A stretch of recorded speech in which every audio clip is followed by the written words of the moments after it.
Welcome back જાગૃત આવાસમાં તમારું સ્વાગત છે. મારું નામ છે ચિંતન અખાણી અને મારી સાથે રહેશે અભી મેડમ. આજનું આ જે લેક્ચર જે છે એ લેક્ચર BME નું lecture number 3 basic of mechanical engineering નું લેક્ચર નંબર 3. જેને આગળના બે લેક્ચર મિસ થઈ ગયા હોય પ્લીઝ અમારી ચેનલ ઉપર જાય અને BME નું જે પ્લેલિસ્ટ છે એમાંથી લેક્ચર નંબર 1 અને લેક્ચર નંબર 2 જોઈ કાઢે. હવે આજે જે લેક્ચર નંબર 3 ની આપણે વાત કરવાના છીએ એમાં આપણે મેઇનલી સૌથી અગત્યની જે બધી ડેફિનેશન્સ છે એ જે તમારા આખા જે સબ્જેક્ટ છે એ સબ્જેક્ટમાં ખૂબ જ કામમાં આવવાની છે એવી ડેફિનેશન્સ.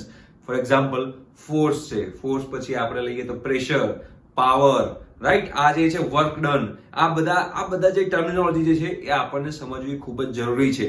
બરોબર, આ તમને જો એકવાર ઈઝી આવડી ગયું ને તો પછી તમને આખું જે સબ્જેક્ટ છે ખૂબ જ ઈઝી લાગશે. પણ તમને એ ડેફિનેશન સાથે સાથે તમને એમના યુનિટ એટલે કે એના જે કહેવાય ને આપણે શું કહેશું એને એકમ ધારો કે વેગ, સ્પીડ, વેલોસિટી, તો વેલોસિટી જે છે એનો એકમ છે મીટર પર સેકન્ડ, એટલે કે એનો યુનિટ જે છે એ યુનિટ મીટર પર સેકન્ડ છે. તો એવી રીતે આ દરેક જે હું નામ બોલ્યો અત્યારે કે ફોર્સ છે, ફોર્સ પછી આપણે વાત કરીએ વર્કની, વર્ક પછી વાત કરીએ આપણે પાવરની અને પ્રેશર, આ ચારે ચાર જે છે એમના એકમો એટલે કે એમના યુનિટ્સ આપણને ખબર હોવા જોઈએ અને એ યુનિટ્સ પરથી આપણને રમતા આવડવું જોઈએ. તો આપણને બધા એક્ઝામ્પલ્સ જનરલી આ જે છે સબ્જેક્ટ આપણો BME, એ BME ની અંદર લોકોને એક્ઝામ્પલ્સમાં બહુ તકલીફ પડતી હોય છે, રાઈટ. તો આમાં તમને જો એના યુનિટ જો રમતા આવડી જાય ને અને કન્વર્ટ કરતા આવડી જાય ને તો ખૂબ જ ઈઝી રહેશે, રાઈટ. તો આપણે વન બાય વન દરેકની વાત કરશું. તો સૌથી પહેલા આપણે વાત કરીએ ફોર્સની. તો ફોર્સ જે છે એ ફોર્સની વ્યાખ્યા તો આપણને ડેફિનેશન તો આપણને ખબર શિક્ષણના પરથી આવે છે. તો Newton second law of motion જે છે એટલે કે ન્યૂટનના ગતિનો બીજો નિયમ જે ગુજરાતીમાં કહેવાય, જેને ઇંગ્લિશમાં કહેવાય છે Newton second law of motion, right. તો એની પરથી ફોર્સની ડેફિનેશન આવે છે, ફોર્સની વ્યાખ્યા એની ઉપરથી આવે છે. તો એનું જે ઇક્વેશન જે છે આપણને ખબર છે F = ma. સિમ્પલ આપણે વાત કરીએ અહીંયા આગળ તો કે ભાઈ F = ma છે. આ ફોર્સનું ઇક્વેશન છે જ્યાં m શું છે તો m માસ છે અને a શું છે, a ઇઝ એક્સેલરેશન, રાઈટ. તો m જે છે દળ કહેવાય, ગુજરાતીમાં દળ કહેવાય, ઇંગ્લિશમાં માસ કહેવાય, માસ ઇન્ટુ એક્સેલરેશન, રાઈટ. તો આપણને હવે એ તો ખબર પડી ગઈ કે આ જે ફોર્સ જે છે એનો યુનિટ શું છે તો યુનિટ ન્યૂટન છે. પણ ન્યૂટન સિવાય બીજો કોઈ એકમ હું આનો બનાવી શકું? ન્યૂટન સિવાય આનો હું બીજો કોઈ યુનિટ બનાવી શકું? બિલકુલ બનાવી શકીએ. કેવી રીતે બનાવી શકાય? તો જો અહીંયા આગળ માસ છે તો માસનો યુનિટ થાય kg, બરોબર. અને જે એક્સિલરેશન છે પ્રવેગ, હવે પ્રવેગ નહીં બોલું હું, એક્સિલરેશન બોલીશ. ધીમે ધીમે તમારે હવે ઇંગ્લિશ વર્ડ જે છે તમારે યુઝ કરતા શીખવા પડશે, રાઈટ. તો એ જે છે એને કહેવાય એક્સિલરેશન, તો એટલે કે પ્રવેગ. તો જે એક્સિલરેશન જે છે એનો જે યુનિટ છે શું છે તો કે metre per second square, right. તો kilogram into metre per second square. તો આ આપણને ફોર્સનો એકમ મળી ગયો kilogram into metre per second square, જેને આપણે ન્યૂટન પણ કહીએ છીએ, જો એટલે જ્યારે પણ ફોર્સની વાત આવે, રાઈટ, તો ફોર્સ એટલે આપણે ન્યૂટન પણ કહી શકાય અને kilogram into metre per second square પણ કહી શકાય. એટલે કે ફોર્સના બે યુનિટ છે, તમારે બે માંથી તમને બંને જે છે એ બંનેની ખબર હોવી જોઈએ ભાઈ. હા, તકલીફ અહીંયા જ થશે જો તમે લોકો યુનિટમાં ભૂલી જશો ને તો પછી પ્રોબ્લેમ થશે, રાઈટ. તો તમને અહીંયા આગળ કોઈ પણ આપેલું હોય તો એનું તમને યુનિટ ફાઇન્ડ કરતા આવડતું હોવું જોઈએ. તો આપણે આ ફોર્સની વાત કરી, રાઈટ. તો ફોર્સ જે છે, હવે એની જગ્યાએ આપણે વાત કરીએ વેટની. બધાને વેટ એટલે ખબર હશે, જેને કહેવાય વજન. દળ અને વજનમાં ડિફરન્સ છે. દળ એટલે કે માસ, બરોબર, અને વજન એટલે કે વેટ. તો વેટ જે છે એ વેટની વાત કરીએ તો W કહેવાશે, અને વેટ W = mg થાય, રાઈટ. W = પણ mg થશે. હવે mg તો એમાં g શું છે તો g એ ગ્રેવિટેશનલ ફોર્સ છે, રાઈટ. એ પણ એક એક્સિલરેશન જ છે. તો એનો યુનિટ શું થશે તો એનો યુનિટ પણ મીટર પર સેકન્ડ સ્ક્વેર થશે, રાઈટ. તો અહીંયા આગળ માસ એટલે કે એનો એકમ છે કિલોગ્રામ, અહીંયા આગળ into metre per second square. તો મતલબ કે જે વેટ જે છે એ વેટનો યુનિટ પણ kilogram into metre per second square આવ્યું અને kilogram into metre per second square આ પણ છે. એનો મતલબ કે વેટ જે છે એ વેટને પણ આપણે ન્યૂટન કહી શકીએ. વેટ જે છે એને પણ આપણે ન્યૂટન કહી શકીએ. એટલે એનો મતલબ એમ થયો કે વેટ જે છે ભાઈઓ, વેટ એ પણ એક ફોર્સ છે, રાઈટ. એટલે અહીંયા આગળ તમને હવે લાઈફમાં ક્યારે પ્રોબ્લેમ થવો જોઈએ નહીં. કયો પ્રોબ્લેમ? કે માસ અને વેટ આ બંને વચ્ચેનો ડિફરન્સ. માસ કોને કહેવાય અને વેટ કોને કહેવાય? માસ જે છે એ તમે ગમે ત્યાં હો, તમે પૃથ્વી પર હોવ કે પછી ચંદ્ર પર હોવ, આ માસ જે છે એ માસ ક્યારે પણ બદલાશે નહીં. પણ આ વેટ જે છે એ વેટ બદલાયા કરશે. કેમ કે વેટ કોની ઉપર આધાર રાખે છે? વેટ કોની પર ડિપેન્ડ કરે છે? તો વેટ જે છે g ઉપર ડિપેન્ડ કરે છે, એટલે કે ગ્રેવિટેશનલ ફોર્સ ઉપર ડિપેન્ડ કરે છે. એટલે જ્યાં જ્યાં તમે જાઓ જ્યાં ગ્રેવિટેશનલ ફોર્સ બદલાતો હોય એ બધી જગ્યાએ તમારું વેટ બદલાયા કરે. એટલે તમે કદાચ ભણેલા હશો કે જે મૂન છે, ચંદ્ર પર આપણું વજન જે છે એ પૃથ્વી કરતા 6 ભાગનું હોય છે. કેમ? કેમ કે ચંદ્ર પર ગ્રેવિટેશનલ ફોર્સ ઓછો હોય છે, જેના કારણે ત્યાં આગળ વેટ ઓછું હોય છે. બંને જગ્યાએ દળ તો સેમ જ રહેશે, પણ વેટ ઓછું થશે, રાઈટ? તો આ બંને વચ્ચેનો ડિફરન્સ જે છે એ તમને ખબર હોવી ખૂબ જ જરૂરી છે કે વેટ કોને કહેવાય, માસ કોને કહેવાય. વેટ પણ એક જાતનો ફોર્સ જ છે. ક્લિયર થઈ ગયું? ઓકે, હવે આપણે વાત કરીએ વર્ક ડનની. તો વર્ક ડન શું છે? તો વર્ક ડન એટલે કે ફોર્સ ઇન્ટુ ડિસ્પ્લેસમેન્ટ. વર્કનો જે સિમ્બોલ છે એ પણ W છે, તો આપણે શું લખશું? Force into displacement. Force into distance, displacement તમારે જે કહેવું અત્યારે કહી શકો. Force into distance, right? તો ફોર્સ ઇન્ટુ ડિસ્ટન્સ જે છે એટલે કે આપણે કોઈ પણ એક ઓબ્જેક્ટ છે, કોઈ પણ એક ઓબ્જેક્ટને ખસેડવા માટે મારે જે ફોર્સ આપવો પડે, એ ફોર્સ આપવાથી એ જેટલા મીટર ડિસ્ટન્સ ખસ્યું, બરોબર, એ બંનેનું મલ્ટિપ્લિકેશન જે છે એને આપણે વર્ક ડન કહીશું. ક્લિયર થઈ ગયું? Force into distance. તો હવે આપણને તો ખબર પડી ગઈ કે ફોર્સનો યુનિટ શું હતો? તો કે ભાઈ ફોર્સનો યુનિટ તો ન્યૂટન હતો. વેરી ગુડ, ફોર્સનો યુનિટ ન્યૂટન હતો. અને ડિસ્ટન્સ એ તો કે અંતર કહેવાય, ડિસ્ટન્સ. હવે અંતર જે છે એ અંતરને આપણે કહી દઈશું હવે ઇંગ્લિશમાં ડિસ્ટન્સ. એટલે હવે આપણે આને યુઝ કરશું ડિસ્ટન્સ. તો ફોર્સ ઇન્ટુ ડિસ્ટન્સ ને આપણે વર્ક ડન કહીએ છીએ. કાર્યને ઇંગ્લિશમાં કહેવાય વર્ક. તો વર્ક ડન જે છે એ ફોર્સ ઇન્ટુ ડિસ્ટન્સ છે. તો ફોર્સનો યુનિટ તો આપણને ખબર પડી ગઈ ન્યૂટન. ચલો મેં ન્યૂટન કરી દીધું. અને ડિસ્ટન્સ જે છે એનો યુનિટ છે મીટર. તો ન્યૂટન ઇન્ટુ મીટર. એનો મતલબ એમ થયો કે વર્ક ડન જે છે એ વર્ક ડન નો યુનિટ થઈ ગયો newton into metre. Work done નો. ક્લિયર થઈ ગયું? તો આ ન્યૂટન ઇન્ટુ મીટર જે છે એને જૂલ પણ કહેવાય છે. શું કહેવાશે? જૂલ પણ કહેવાશે. હવે તમે એમ કહેશો કે જૂલ તો કોનો એકમ છે? જૂલ તો કોનો યુનિટ છે? તો જૂલ તો એનર્જીનો યુનિટ છે. તો તમે એનર્જી તમે કોઈ પણ લઈ લો, કાઇનેટિક એનર્જી લઈ લો, એટલે કે ગતિ ઉર્જા લઈ લો કે સ્થિતિ ઉર્જા લઈ લો. હવે એનો તમે યુનિટ શોધો જૂલ સિવાયનો. ફોર એક્ઝામ્પલ આપણે લઈએ કાઇનેટિક એનર્જી. તો આપણે કાઇનેટિક એનર્જી લઈએ. કાઇનેટિક એનર્જી તો બધાને ખબર છે કે કાઇનેટિક એનર્જી જે છે એનું ઇક્વેશન છે 1/2 mv². આ કાઇનેટિક એનર્જીનું ઇક્વેશન છે, રાઈટ? તો હવે અહીંયા આગળ આપણે જોઈએ તો મૂકો યુનિટ. તો મૂકો અહીંયા આગળ 1/2. તો આનો તો કોઈ યુનિટ હોવાનો જ નહીં. આ તો નંબર છે, નંબરનો કોઈ યુનિટ ના હોય.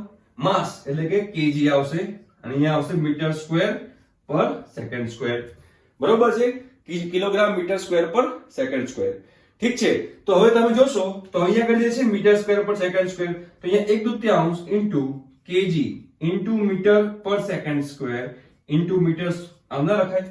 જો 2 મીટર સ્ક્વેર હતા તો 1 મીટર સ્ક્વેર માંથી 1 મીટર અહીંયા લખ્યો, 1 મીટર અહીંયા લખ્યો. જો kilogram metre per second square, right? તો હવે જો આ જે kilogram metre per second square છે કોનો એકમ છે, કોનો યુનિટ છે? જો kilogram metre per second square newton. તો આને ન્યૂટન કહી શકાય. તો કે ન્યૂટન ઇન્ટુ મીટર. તો કે કાઇનેટિક એનર્જી જે છે, કાઇનેટિક એનર્જી એનો યુનિટ પણ શું આવ્યો? તો ભાઈ કાઇનેટિક એનર્જીનો પણ યુનિટ ન્યૂટન ઇન્ટુ મીટર આવ્યો. અને આપણે એનર્જીને તો જૂલ કહીએ છીએ. એનો મતલબ કે જે જૂલ જે છે એ જૂલ જે છે જૂલને આપણે ન્યૂટન ઇન્ટુ મીટર પણ કહી શકીએ, ન્યૂટન ઇન્ટુ મીટરને જૂલ પણ કહી શકીએ. વાઇસ વર્સા છે. ક્લિયર થઈ ગયું? આ ખૂબ જ અગત્યના બધા યુનિટ છે. તમને યુનિટ જોડે રમતા આવડવું જોઈએ. એટલે તમને આજે આ બધું શીખવાડી રહ્યો છું, યુનિટ્સ. કેમ કે આખા સબ્જેક્ટમાં આ યુનિટ્સ જે છે એ યુનિટ પરથી તમને ખબર પડી જશે કે તમારે કઈ રીતે એક્ઝામ્પલ ગણવું જોઈએ જેના કારણે તમારો આન્સર આવી જાય. આ સ્માર્ટનેસ કહેવાય, રાઈટ? તમને લોજિકલી એક્ઝામ્પલ સોલ્વ કરતા આનાથી આવડી જશે. ક્લિયર? તો બધાને ક્લિયર થઈ ગયું હશે અહીંયા આગળ કે ભાઈ જો ફોર્સ છે તો ફોર્સ નો યુનિટ થાય ન્યૂટન. બીજો આપણે કહેવા જઈએ તો kilogram metre per second square, right? Weight પણ એક ફોર્સ જ છે. Difference between weight and mass એ પણ ખબર પડી ગઈ હશે કે વેટ છે એ લોકેશન ટુ લોકેશન ચેન્જ થયા કરે, પણ માસ જે છે એ all over the universe, mass always constant રહે. એ બધાને ખ્યાલ આવી ગયો હશે, રાઈટ? અને વર્ક જે છે વર્ક એટલે કે ફોર્સ ઇન્ટુ ડિસ્ટન્સ કહેવાય. એ પણ ક્લિયર થઈ ગયું હશે. ન્યૂટન ઇન્ટુ મીટર અને ન્યૂટન ઇન્ટુ મીટર જે છે એને જૂલ પણ કહેવાય, રાઈટ? અહીંયા સુધી બધાને ક્લિયર થઈ ગયું હશે. હવે આપણે વાત કરીએ પાવરની. Okay, power. તો પાવર એટલે શું? તો પાવર એટલે વર્ક ડન પર સેકન્ડ. 1 સેકન્ડમાં થતું કાર્ય એને પાવર કહેવાય. 1 સેકન્ડમાં થતું કાર્ય જેને આપણે પાવર કહીશું, રાઈટ? વર્ક ડન પર સેકન્ડ. એનો મતલબ કે મારે પાવર શોધવો હોય તો P બરાબર શું લખાશે? W/T. વર્ક ડન પર second. Power is equal to work done પર સેકન્ડ, W/T. એને કહેવાય પાવર. તો એના પરથી આપણને ખબર પડી જાય કે આને મારે બનાવવો હોય આનો યુનિટ, તો આનો યુનિટ શું બનશે? તો વર્ક ડન નો યુનિટ શું છે? તો તમે જૂલ પણ લઈ શકો, ન્યૂટન ઇન્ટુ મીટર પણ લઈ શકો. ચલો આપણે જૂલ લઈએ. તો આપણે પાવર નો બનાવવો હોય યુનિટ, પાવર નો બનાવવો છે માટે યુનિટ, બરોબર? તો વર્ક ડન જે છે એનું યુનિટ છે જૂલ. તો અહીંયા લખી દઉં જૂલ અને ટાઈમનો યુનિટ તો બધાને ખબર છે સેકન્ડ, તો પાવરનો થઈ ગયો યુનિટ અહીંયા ready, joule per second. Simple. તો પાવરનો યુનિટ જૂલ પર સેકન્ડ, બરોબર. વર્ક ડનનો યુનિટ જૂલ. આ બધું તમને ખબર હોવી જોઈએ. જો આ ખબર નહીં હોય ને તો બહુ પ્રોબ્લેમ થશે આગળ જતા. એટલે આ એકદમ ધ્યાનથી સમજજો, અને કેવી રીતે આના બધા યુનિટ બને છે ને એ પણ તમને ખબર હોવી ખૂબ જ જરૂરી છે. ક્લિયર? તો અહીંયા બધું તો તમને ક્લિયર થઈ ગયું કે ફોર્સ કોને કહેવાય, વર્ક ડન કોને કહેવાય, ક્લિયર છે, વેટ કોને કહેવાય, એનર્જી જે છે જૂલ, પાવર કોને કહેવાય, વર્ક ડન પર સેકન્ડ. હવે જો વર્ક ડન પર સેકન્ડ જે છે એટલે કે જૂલ પર સેકન્ડ. હવે જો અહીંયા બીજી રીતે મારે પાવર બનાવવો હોય તો બીજી રીતે પણ એનો બનાવી શકું યુનિટ. શું થાય? જૂલ પર સેકન્ડ છે, જૂલની જગ્યાએ શું મૂકી શકાય? તો જૂલની જગ્યાએ ન્યૂટન ઇન્ટુ મીટર મૂકી શકાય. તો અહીંયા જૂલની જગ્યાએ તમે મૂકો ન્યૂટન ઇન્ટુ મીટર તો શું થાય? P બરાબર newton into metre per second. Okay. હવે આ મીટર પર સેકન્ડ કોનો યુનિટ છે? વેલોસિટીનો. અને ન્યૂટન કોનો યુનિટ છે? ફોર્સનો. તેનો મતલબ કે પાવર બરાબર શું લખી શકાય? Force into velocity. આ પણ લખી શકાય. પાવર બરાબર ફોર્સ ઇન્ટુ વેલોસિટી. જો ન્યૂટન મીટર પર સેકન્ડ જે હતું ઉપર જૂલ, જે ઉપર ન્યુમરેટરમાં અંશ જે છે અંશ, એને ઇંગ્લિશમાં કહેવાય ન્યુમરેટર. તો ન્યુમરેટરમાં ન્યૂટન ઇન્ટુ મીટર હતું અને નીચે હતું s સેકન્ડ. તો મીટર પર સેકન્ડ ને આપણે કહી દીધું વેલોસિટી, અને આ જે ન્યૂટન જે છે એને કહી દીધું ફોર્સ. તો પાવરનું બીજો પણ એક ઇક્વેશન બની ગયું ફોર્સ ઇન્ટુ વેલોસિટી. ક્લિયર થાય છે? બરોબર છે. Force into velocity. અહીંયા પાવર એટલે કે વર્ક ડન બાય સેકન્ડ. બંને સેમ જ છે. આ બંને સેમ જ છે. તમને એક્ઝામ્પલમાં જે આપ્યું હોય એના આધારે તમારે પાવર શોધવો પડે. એટલે જો તમને પાવરનો યુનિટ ખબર હોય, પાવરનો યુનિટ તમને ખબર હોય તો એના આધારે જો એક્ઝામ્પલમાં તમને ફોર્સ પણ આપેલો હોય અને વેલોસિટી આપી હોય અને પૂછ્યું હોય કે ફાઇન્ડ ધ પાવર, તો તમને જો પાવરનો યુનિટ ખબર હોય તો બંનેનું મલ્ટિપ્લિકેશન કરી દો એટલે ઓટોમેટિકલી તમને પાવર મળી ગયો. કેટલું સિમ્પલ હતું, રાઈટ? બીજું આપણે જૂલ પર સેકન્ડ જે છે એને આપણે બીજું શું કહીએ છીએ? તો બીજું આપણે એને વોટ કહીએ છીએ. બરોબર? વોટ કહીએ છીએ. વોટ, કિલોવોટ એ પણ બધાને ખબર છે પાવરનો યુનિટ છે. તો અહીંયા આગળ ઇન શોર્ટ તમને બધાના યુનિટ ખબર હોવા જોઈએ કે ભાઈ ફોર્સ કહીએ તો ન્યૂટન, વર્ક ડન કહીએ તો ન્યૂટન ઇન્ટુ મીટર, એને જૂલ પણ કહેવાય. પાવર કહીએ તો newton into metre per second એટલે કે જૂલ પર સેકન્ડ એટલે કે વોટ. બરોબર? કિલોવોટ પણ કહી શકાય. પાવરનું જે ઇક્વેશન છે, પાવરનું ઇક્વેશન વર્ક ડન પર સેકન્ડ એટલે કે W/T પણ લખાય. પાવરનું ઇક્વેશન ફોર્સ ઇન્ટુ વેલોસિટી પણ લખાય. જે વર્ક ડન છે એ વર્ક ડન નું ઇક્વેશન શું લખાય? ફોર્સ ઇન્ટુ ડિસ્ટન્સ પણ લખાય. આટલું બધું લખાય. જોયું? આ બધા યુનિટ તમને રમતા આવડવું જોઈએ. જો તમને એકવાર રમતા આવડી ગયું ને તો તમને ચેપ્ટર જે છે બધા ચેપ્ટર એકદમ ઈઝી લાગશે. બરોબર? તો આ બધા આપણે ડેફિનેશન પણ સમજી લીધી અને એના ઇક્વેશન, એના જે યુનિટ્સ કેવી રીતે બને છે એ પણ આપણે જોઈ લીધું. હવે આપણે વાત કરીએ આગળ પ્રેશરની. બરોબર છે? પ્રેશર ખૂબ જ ઇમ્પોર્ટન્ટ છે. બરોબર? તમારે લાઈફમાં ક્યારે પ્રેશર લાવવા દેવા નહીં ભાઈઓ. સમજી ગયા? હા, પણ આપણે આ પ્રેશર શીખવાની ખૂબ જ જરૂર છે. એટલે આપણે એ પ્રેશર ફટાફટ શીખી લઈએ એટલે બધાને ક્લિયર થઈ જાય કે હું એકચ્યુઅલી કહેવા શું માંગુ છું. હવે પ્રેશરનું તમને પહેલા તો તમને અહીંયા આગળ પ્રેશરની ડેફિનેશન પહેલા ખબર હોવી જોઈએ. જો તમે લાઈફમાં જ્યારે પણ તમે એન્જિનિયર બનવા જશો ને ત્યારે તમે લાઈફમાં બે ટાઈપના ટર્મ આવશે, એક પ્રેશર અને એક સ્ટ્રેસ. તો પ્રેશરનો જે ઇક્વેશન છે એ પણ ફોર્સ અપોન એરિયા છે અને સ્ટ્રેસ જે છે એ સ્ટ્રેસનું પણ ઇક્વેશન ફોર્સ અપોન એરિયા છે. તો બંનેમાં ડિફરન્સ શું છે એ તમારે સમજવાનું રહેશે. એ જેમ જેમ તમે આગળ જશો ને એમ તમને ખબર પડી જશે. પણ પહેલા આપણે સિમ્પલ એક પ્રેશરની ડેફિનેશન સમજી લઈએ. તો પ્રેશર એટલે શું? Force acting on the body પર યુનિટ એરિયા. પર યુનિટ એરિયા. જો પ્રેશર એટલે શું કહેવાશે? પ્રેશર એટલે કે P is equal to force acting on a body per unit area. P is equal to F/A. Right? આ જે છે એને કહેવાશે ક્રોસ સેક્શન એરિયા. બરોબર છે? ક્રોસ સેક્શન એરિયા કહેવાશે. અને F જે છે એ તમારો ફોર્સ છે. જે બાહ્ય બળ લગાવીએ ને એને ફોર્સ કહેવાય. બહારથી બળ લગાવીએ એને એક્સટર્નલ ફોર્સ કહેવાય ઇંગ્લિશમાં. ઇંગ્લિશમાં આપણે એક્સટર્નલ ફોર્સ કહીશું, ગુજરાતીમાં એને બાહ્ય બળ કહીશું. પણ હવે આપણે ગુજરાતી વર્ડ યુઝ કરીએ. હવે તમને ખબર પડી ગઈ કે external force upon cross section area એટલે કે આડછેદ. બરોબર? આડછેદ. કોઈ પાઇપ હોય, તમે આ પાઇપ છે, પાઇપને આમ કાપી દો, તો પાઇપને આમ કાપી દો તો તમને શું દેખાશે? તમને શું દેખાય? વર્તુળ દેખાય. તો એ તમારો થઈ ગયો ક્રોસ સેક્શન એરિયા. આમ કાપવાથી તમને જેનો એરિયા મળે ને એને કહેવાય ક્રોસ સેક્શન એરિયા. ક્લિયર થઈ ગયું? બરોબર છે? જો અહીંયા તમને સામેથી શું દેખાય છે? આખી પેન નળાકાર છે, પણ તમે સામેથી જોશો તો તમને અહીંયા ખાલી વર્તુળ જ દેખાશે. તો અહીંયા જે મારે એરિયા મૂકવાનો આવશે ને એ એરિયા શું મૂકવાનો આવશે? π/4 d², વર્તુળનો એરિયા. એને કહેવાય ક્રોસ સેક્શન એરિયા. તમને સામેથી જોતા તમને જે વસ્તુ દેખાતી હોય ને એ તમારો ક્રોસ સેક્શન એરિયા થયો કહેવાય. બરોબર છે? અને હંમેશા જે દિશામાં ફોર્સ લાગતો હોય ને એને પરપેન્ડિક્યુલર હોય. જો આમ હું ફોર્સ લગાડું આવી રીતે ફોર્સ, તો જે આ વર્તુળ જે છે એ ફોર્સને પરપેન્ડિક્યુલર છે. જોયું? આ જો સમતલ જે છે વર્તુળ સમતલ, જે સર્કલ છે સર્કલ એ આમ ફોર્સ લગાડું તો એને પરપેન્ડિક્યુલર હોય. એટલે આ જે ફોર્સ જે છે એ ફોર્સ અને આ જે ક્રોસ સેક્શન એરિયા છે એ બંને એકબીજાને પરપેન્ડિક્યુલર હોય. બરોબર? જો આમ ફોર્સ લાગતો હોય તો આ મારે એરિયા લેવો પડે, એને પરપેન્ડિક્યુલર, રાઈટ? તો જો આમ ફોર્સ લગાડતો હોવ તો મારે આ એરિયા લેવો પડે. તો હવે તમને દૂરથી જો તમને શું લાગશે, આ તમને આ લંબચોરસ લાગશે, રેક્ટેંગલ. તો એ તમારો થઈ ગયો ક્રોસ સેક્શન એરિયા. હવે બધાને ક્લિયર થઈ ગયું હશે કે ક્રોસ સેક્શન એરિયા કોને કહેવાય? ક્લિયર થઈ ગયું? તો ફોર્સ અપોન એરિયા. હવે આને પરથી આપણને પ્રેશરના જુદા જુદા એકમો આપણને ખબર હોવા જોઈએ. પ્લસ એબ્સોલ્યુટ પ્રેશર કોને કહેવાય? એબ્સોલ્યુટ પ્રેશરને કહીએ આપણે નિરપેક્ષ દબાણ.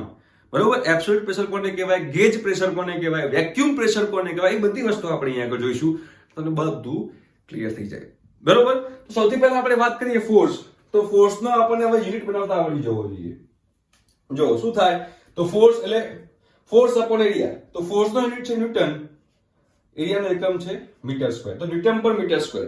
ન્યૂટન પર મીટર સ્ક્વેર જે છે એ પ્રેશરનો યુનિટ થયો, પ્રેશરનો એકમ થયો. હવે આપણે કહીશું યુનિટ જ. તો ન્યૂટન પર મીટર સ્ક્વેર એ પ્રેશરનો યુનિટ થયો. એને બીજું શું કહેવાય છે? એને બીજું કહેવાય પાસ્કલ. પાસ્કલ છે તો આપણે શોર્ટ ફોર્મમાં પીએ લઈશું. બીજું બીજો એક યુનિટ છે જેને કહેવાય છે બાર. બરોબર? જેને કહેવાય છે બાર. અત્યારે આપણે આ 3 યુનિટ ખબર હોવા જરૂરી છે પ્રેશરના. કેટલા યુનિટ? 3 યુનિટ જે છે તમને ખબર હોવા જરૂરી છે. એક ન્યૂટન પર મીટર સ્ક્વેર, એક પાસ્કલ અને એક બાર. એક ન્યૂટન પર મીટર સ્ક્વેર એટલે એક પાસ્કલ જ કહેવાય. એટલે કે એવું કહી શકાય કે એક ન્યૂટન પર મીટર સ્ક્વેર બરાબર 1 પાસ્કલ. આ તમને ખબર હોવી જોઈએ. બરોબર? એક બાર એટલે 10⁵ પાસ્કલ. આ પણ તમને ખબર હોવી જોઈએ. આ બંને વચ્ચેનો સંબંધ.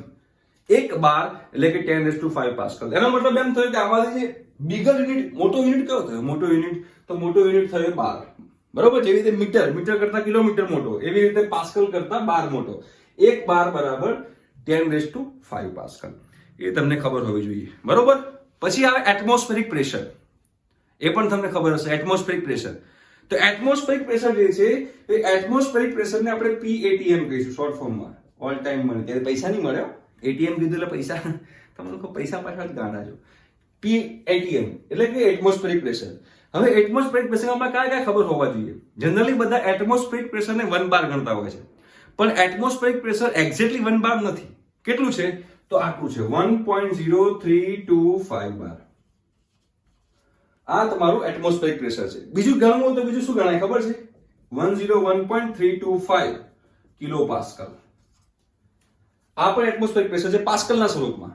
આ એટમોસ્ફેરિક પ્રેશર છે બારના સ્વરૂપમાં. એવી રીતે બીજું પણ કહેવાય 760 mm of Hg.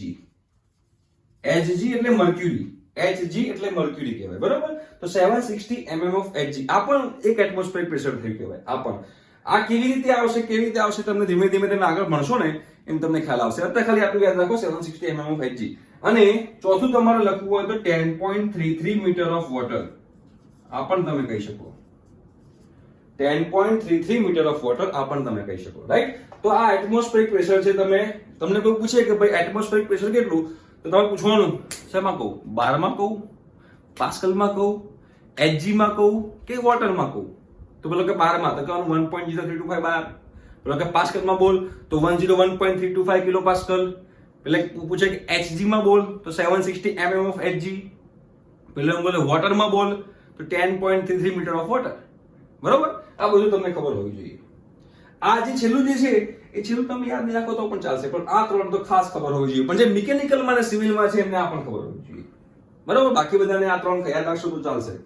બાકી મિકેનિકલ સિવિલ વાળાને આ બંને ખબર, આ પણ ખબર હોવું જરૂરી છે. ક્લિયર થઈ ગયું? ઓકે. હવે આપણે ફાઇન્ડ કરવાનું છે કે એબ્સોલ્યુટ પ્રેશર એટલે કે નિરપેક્ષ દબાણ કોને કહેવાય, બરોબર, ગેજ પ્રેશર કોને કહેવાય, એ બંને વચ્ચેનો સંબંધ શું, અને આપણે એબ્સોલ્યુટ પ્રેશર ફાઇન્ડ કરવું હોય તો કેવી રીતે ફાઇન્ડ કરી શકાય. એના માટે તમારે ગ્રાફ ડ્રો કરવો પડે. જો કેવો ગ્રાફ ડ્રો કરવાનો છે, આ જો અહીંયા ગ્રાફ ડ્રો કર્યો આપણે. હો, ચલો બધાને ક્લિયર થઈ ગયું છે કે આપણે આ ગ્રાફ ડ્રો કર્યો છે? હા, કોઈને પ્રોબ્લેમ ના થવો જોઈએ આની અંદર. સરસ મજાનો ગ્રાફ ડ્રો થઈ ગયો છે. ઓકે, હવે આને કહીશું આપણે જે છે એ ડાટમ લાઈન કહીશું. એટલે કે ડાટમ લાઈન એટલે શું? Zero line. તમે એને ડાટમ લાઈન પણ કહી શકો અને ઝીરો લાઈન પણ કહી શકો. તમારે જે કહેવું હોય તમે કહી શકો. રાઈટ? અને અહીંયા પ્રેશર, આ પ્રેશર, આ પ્રેશર. બરોબર. જેમ x અક્ષ પર દાટમ એટલે કે 0 અને y અક્ષ પર શું છે તો કે પ્રેશર છે. ઓકે. હવે એટમોસ્ફેરિક પ્રેશર એટલે અહીંયા જો મૂકું ને અહીંયા આગળ પોઈન્ટ મૂકું તો અહીંયા પ્રેશર કેટલું હોય 0. જેમ જેમ ઉપર જતું જવું ને એમ પ્રેશર વધતું જાય કેમ કે આ y અક્ષ પર પ્રેશર છે. હવે આપણને ખબર છે કે એટમોસ્ફેરિક પ્રેશર શું છે તો કે ભાઈ એટમોસ્ફેરિક પ્રેશર 1.0325 બાર છે.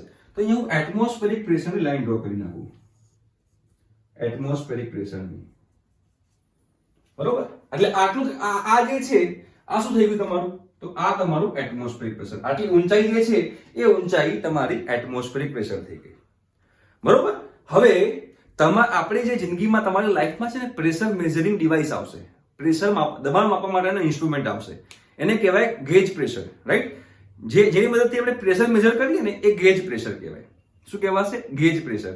એ ગેજ પ્રેશર જે છે એ કોની સાપેક્ષે દબાણ માપશે કોની સાપેક્ષે પ્રેશર માપશે તો એ ઓલવેઝ એટમોસ્ફેરિક પ્રેશરની સાપેક્ષે પ્રેશર માપે.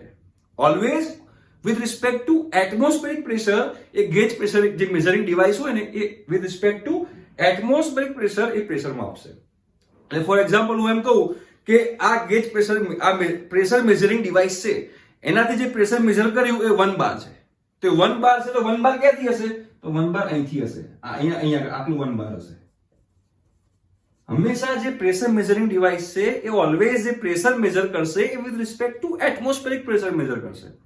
હું એમ કહું કે એક આ ફલાણી જગ્યા છે ત્યાં આગળ મેં ડિવાઇસ મૂક્યું તો ત્યાં મને 3 બાર પ્રેશર મળ્યું. તો 3 બાર પ્રેશર મળ્યું તો 3 બાર ક્યાંથી હોય તો 3 બાર અહીંથી હોય. આ 3 બાર. તો આ જે 1 બાર જે છે 3 બાર જે છે એ બધા ગેજ પ્રેશર થયા. રાઈટ. અને મારે ફાઇન્ડ કરવું છે એબ્સોલ્યુટ પ્રેશર. તો એબ્સોલ્યુટ પ્રેશર એટલે with respect to datum line with respect to zero line. તો મારે હવે આ પોઈન્ટને હું કહી દઉં પોઈન્ટ A અને આ પોઈન્ટને કહી દઉં પોઈન્ટ B. રાઈટ. તો મારે હવે આનું આ પોઈન્ટ A આગળનું મારે એબ્સોલ્યુટ પ્રેશર ફાઇન્ડ કરવું હોય એબ્સોલ્યુટ પ્રેશર તો મારે અહીંથી લઈને અહીંયા ફાઇન્ડ કરવું પડે. મતલબ આ કેટલું છે તો આ તો કેટલું છે આ એટમોસ્ફેરિક પ્રેશર જ છે ને. આખું એટમોસ્ફેરિક પ્રેશર છે અને એટમોસ્ફેરિક પ્રેશર પ્લસ 1 બાર કરું તો મને PA આગળનું એબ્સોલ્યુટ પ્રેશર મળે. એનો મતલબ શું થયો તો કે PA એબ્સોલ્યુટ પ્રેશર જે છે કેટલું હશે તો કે P એટમોસ્ફેરિક પ્લસ આટલું એટલે કે કોના વડે મેઝર કરેલું ગેજ પ્રેશર વડે એટલે કે P ગેજ આવું લખાય. P ગેજ આ પ્લસ આ આખું જે આવે ને એને એબ્સોલ્યુટ કહેવાય. આટલું ગેજ કહેવાય. આ પણ ગેજ છે. તો એવી રીતે મારે લખવું હોય આ અહીંયા જે ગેજ આવ્યું કેટલું આવ્યું ગેજ 1 બાર આવ્યું એટલે એટમોસ્ફેરિક માં 1 બાર ઉમેરું તો એ મારું શું થઈ જશે એબ્સોલ્યુટ પ્રેશર. આ 1 બાર હતું. હવે આની અંદર એટમોસ્ફેરિક એડ કરો તો 1.0325 બાર વત્તા 1 તો 2.0325 બાર એ એબ્સોલ્યુટ પ્રેશર થયું કહેવાય. એવી રીતે આની અંદર હું ઉમેરું 1.0325 બાર તો પોઈન્ટ B આગળનું એબ્સોલ્યુટ પ્રેશર કેટલું થશે તો કે 2.0325 બાર થશે. એવી રીતે જો પોઈન્ટ નીચે હોય અહીંયા હોય તો મારે શું કરવું પડે આ P એટમોસ્ફેરિક જે છે P એટમોસ્ફેરિક માંથી મારે આટલું બાદ કરવું પડે. આટલું બાદ કરું તો મને આટલું મળે. કેમ કે એબ્સોલ્યુટ પ્રેશર જે છે એ absolute pressure always with respect to datum હોય. તો આખામાંથી હું આટલું બાદ કરી દઉં તો મને આટલું મળે. રાઈટ. તો બીજું મારે શોધવું તો કેવી રીતે શોધાય તો P એબ્સોલ્યુટ બરાબર P એટમોસ્ફિયર માંથી મારે P ગેજ જે છે P ગેજ બાદ કરવું પડે. કાં તો એટમોસ્ફેરિકમાં P ગેજ ઉમેરવું પડે એટલે કે ગેજ પ્રેશર ઉમેરવું પડે કાં તો એટમોસ્ફેરિકમાંથી ગેજ પ્રેશર બાદ કરવું પડે. એવું કરવાથી મને શું મળશે મને એબ્સોલ્યુટ પ્રેશર મળશે. એનો મતલબ શું થયો કે P એબ્સોલ્યુટ પ્રેશર બરાબર P atmospheric pressure plus or minus P gauge pressure. આ સંબંધ થયો જે તમારી બુકમાં આપેલો હશે. P એબ્સોલ્યુટ બરાબર P atmospheric plus or minus P gauge. Right. જો આ પોઈન્ટ અહીંયા છે આ પોઈન્ટ અહીંયા છે મતલબ કે આ જે પ્રેશર જે છે એ પ્રેશર એટમોસ્ફેરિક પ્રેશર કરતા ઓછું છે અને જે પ્રેશર એટમોસ્ફેરિક પ્રેશર કરતા ઓછું હોય એને વેક્યુમ પ્રેશર કહેવાય. શું કહેવાય વેક્યુમ પ્રેશર. તો આ વેક્યુમ પ્રેશર છે. વેક્યુમ એટલે શું એ ખેંચશે બરોબર શક કરશે એને વેક્યુમ પ્રેશર કહેવાય. તમે જોયું છે વેક્યુમ ક્લીનર. વેક્યુમ ક્લીનર જે છે એ તમે આમ ફેરવશો તો બધી માટી આમ ખેંચી લે કેમ કે શક કરે કેમ કે અંદર દબાણ ઓછું છે અને બહાર દબાણ વધારે છે તો ઓલવેઝ વધારે દબાણથી ઓછા દબાણ તરફ બધો ફ્લો થાય. રાઈટ. એટલે બધું શક થઈ જાય. એ એની મિકેનિઝમ છે. ક્લિયર. તો આ જે હતું એબ્સોલ્યુટ પ્રેશર એટમોસ્ફેરિક પ્રેશર અને ગેજ પ્રેશર એના વચ્ચેનો સંબંધ તમને અહીંયા ખબર હોવી જરૂરી છે. ઠીક છે. તો આપણે અહીંયા આગળ શું યાદ રાખવાનું હતું એક તો તમારા ગ્રાફ યાદ રાખવાનો છે માં પી એબ્સોલ્યુટ બરાબર P atmospheric plus or minus P gauge એ તમને ખબર હોવી જોઈએ, બધા યુનિટ તમને ખબર હોવા જોઈએ, અને આ બધી વસ્તુમાં જે લખેલી છે એ તમને અહીંયા આગળ ખબર હોવી જોઈએ. બસ, તો અહીંયા આગળ તમને બધું આવડી જશે. રાઈટ? તો આ જે આજના લેક્ચરમાં આપણે બેઝિક ડેફિનેશન ભણ્યા એ બધી ડેફિનેશન તમને આવડવી જોઈએ, બધા યુનિટ તમને આવડતા હોવા જોઈએ. ઠીક છે? હવે મળીશું બીજા કોઈ લેક્ચરમાં. ત્યાં સુધી બાય.